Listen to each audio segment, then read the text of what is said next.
ئەندریا پێشەوالی خوێندکاری کۆلێجی زمانە بە بەشی کوردی ئەم ساڵ قۆناغی سێهەمم من لە مناڵیەوە توشبووی نەخۆشی فلیجی مێشکم کە بە نەخۆشی زەردووی وام لێ هاتووە، بەڵام زۆر سوپاس بۆ خۆی گەورە و بۆ خانەوادەکەم کە نەیانهێشتووە من لە هیچ شتێکی ژیانم داوە کۆی ئەو شتانەی کە کەسێکی ئاسایی کردوێتی منیش کردومە، بەڵام ئاستەنگ و ڕێگری خۆشم هەم من کتێبەوە بە باشترین هاوڵێم هەن لە مناڵیەوە هەموو گۆڤاری پەپولە و کۆی ئەو گۆڤارانەی کە لەو کاتەیە دەرەچوون هەمووی خوێندوێتەوە. هەر لەو کاتە توانم بڵێم حەزێکی زۆرم هەبووی هەموو جارەموت چەند خۆشاگەندنیش ببن بە نووسەرێک بۆوانە هەر ناچیرۆکێکی مناڵان بنووسم لە پاڵ ئەو حەزی خوێندنەوە و نووسینەدا بەرەم بە خوێندنەکەشم ما و توانیم بگەمە زانکۆی سلێمانی کە خەوێکی زۆر گەورە بوویانی.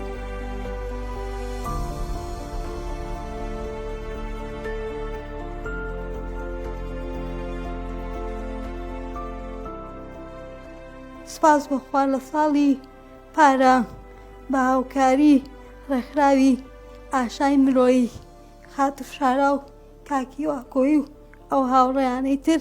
کە زۆر زۆر هاوکارم بوون دەستگیرۆیان کردم لە من بتوانم لە یەکەم هەنگاومە ژیانی خۆم بنووسمەوە. نووسەری گەورە و بەڕێز کاکیەوە قادریان پێ ناسانم کە دەرگایەکی بۆ ئاڵا کردم کە هەمیشە ئەو دەرگایە هەستەکەمی تر بۆ من کراوەیە بە جۆرێک خستنگە ناو دنیای نووسینەوە ئەو حەزێک خۆم هەم بوو یعنی چەند بەرامبەری کرد.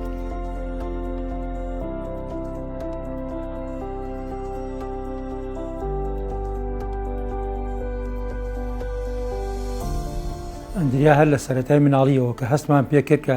حەزی لە خوێندن و مەکتەب و قوتابخانەیە نووسین لەبەرەوەی کە نەخۆشیە بوو نەتوانە بچێتە قوتابخانە خۆم لە بازارە ئەو گۆڤارانەی کە لە کەناڵەکانی تەلەڤیزیۆنی بینی بڵاوکرایەوە هەمووی ڕۆژانە بۆ کڕی بەپی یا مانگانە بوو یا هەفتانە بوو ئەو چ گۆڤارێک وە حەزی لێوە منتر گۆڤارەکە چیرۆک بوو شێعر بوو هەچی کتاب وە حەزی لێ بووی خوێنەوە لەوە زیاتر فێری خوێن و نووسینیش وتەنانەت وتی دایکە بە تەمام بڵێ بە باوکشی وتی حەزەکەم بڵێ لەسەر ژیانی خۆم شتێک بنووسموینی ئەوە بە هەمووی نەپاڵپشتی بووین و هاوکاری بووین ئەمازانی کە حەزی لێتی خولیایەکی مشکی خۆیەتی.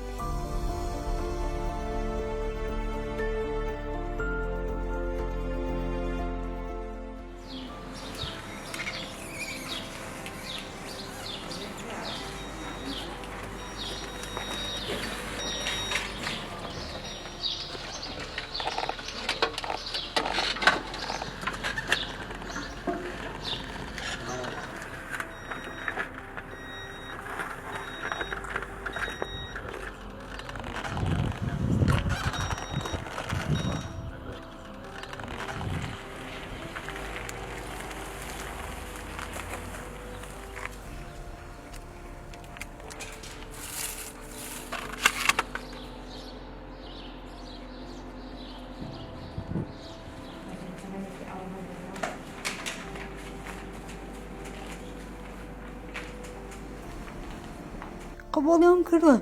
کە منداوم، بەڵام قبوڵیام نەکردو کە من کەسێکی لاوازم ئەبێ لە ژوورۆ دانیشم نەخێر وتومە ئەوەی بتوانم بە هەموو جۆرێک ئەیکەم بۆ قۆناغی خوێندنیش ئینشاڵڵا بەنیازم لە دوایم قۆناغەوە هەر خوێندنی ماستەرێک سەر بخوێنم. تۆ پێویستیشم بۆ نییە باجی لێوەرگری ناسرا ێزانی کە خوێنەریت. ئەندریا یەکێکە لەو خوێنکارانی کە هەر لە قۆناغی یەکەوە ئاشنا بن بە کتێبخانە زیاتر ئەو کتێبانە ئەبن کە یعنی ئومێدی ئەوەی لە یەکرێکە لە ئایندا ئەمانی شتان ئەگەر بیرەوەری خۆشیان بێ بینووسنەوە یا بن بە نووسەرێکی باش لە بواری چیرۆک و ڕۆمانە. ئەندریا یەکێکە لەوانە بەڕاستی بە بەردەوامی لە قۆناغی یەکەوە هاتوچۆی کتێبخانەی کردووە. بە تایبەتی ئێمە زۆر تەقدیری زروفی ئەەکەین هەم بۆ حاڵەتەی شەوەکەچی سیرەکەی خوێنکارەکانی تر جیاوازیشیان زۆر زۆرە لەگەڵ ئەمە هەم لە ڕووی ئەتوانم بڵێم لە ڕووی جەستەوە لە ڕووی فکرەوە لە ڕووی هەموو شتێکەوە، بەڵام ئەم جیاوازە لەو ڕووەوە کە ئەم زیاتر بۆ خوێندنەوە ئەخوێنێتەوە نەک بۆ بابەتی عیلمی و بۆ مەسەلەی دەرەجە و نمرە و ئەمانە.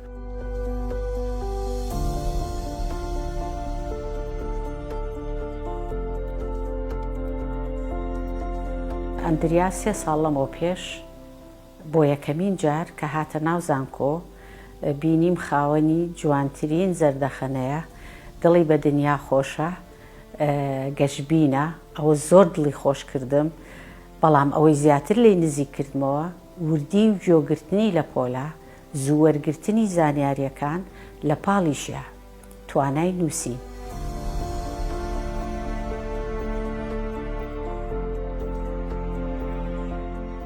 منەمێ بە هەموو کۆمەڵگا بڵێم کە مندام هیچی لە ئێوە کەمتر تەنها و تەنها ئەوەی کەمە پێویستمان پێێتی کەمێک دەستگیرۆیی کردنە، کەمێک هاوکاریمان